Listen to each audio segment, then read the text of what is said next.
Pangilinan at ang kanyang daddy na si Anthony Pangilinan ay muling magkasama sa isang endorser. Marami na nga ring fast food na kumuha kay Donnie na hindi nga kasama si Belle. Kaya nagtataka ang mga netizen bakit hindi na kinukuha ng magkasama ang dalawa. Dahil nga ba hindi na sikat ito? Mga off-cam moments ng Don Belle ay lagi nga daw magkausap sa cellphone. Dahil ang kanilang mga kaibigan ay bubukuhan nila ito. Tingnan nyo naman ang ngiti ni Donnie tuwing kausap niya talaga si Belle at alam niya talaga ang mga nangyayari sa kanya. Hindi nga sabay na bumisita si Donnie Pangilinan sa mga bosses ng ABS-CBN.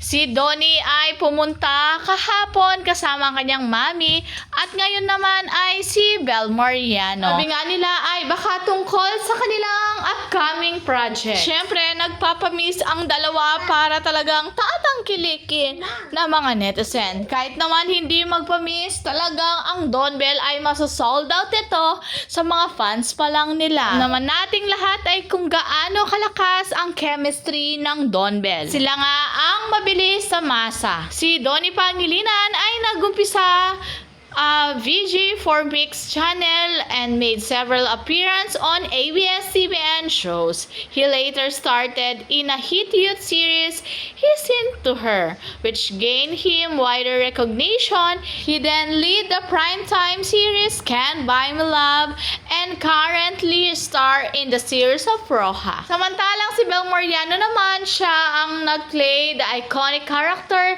Caroline Chu in the popular series Can't Buy Me Love. She also started as Jerry Facundo in the family drama film Meet, Greet, and Buy.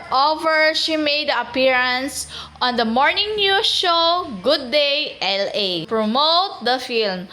Yan ang papakilala sa Don Belle sa Face of the Year.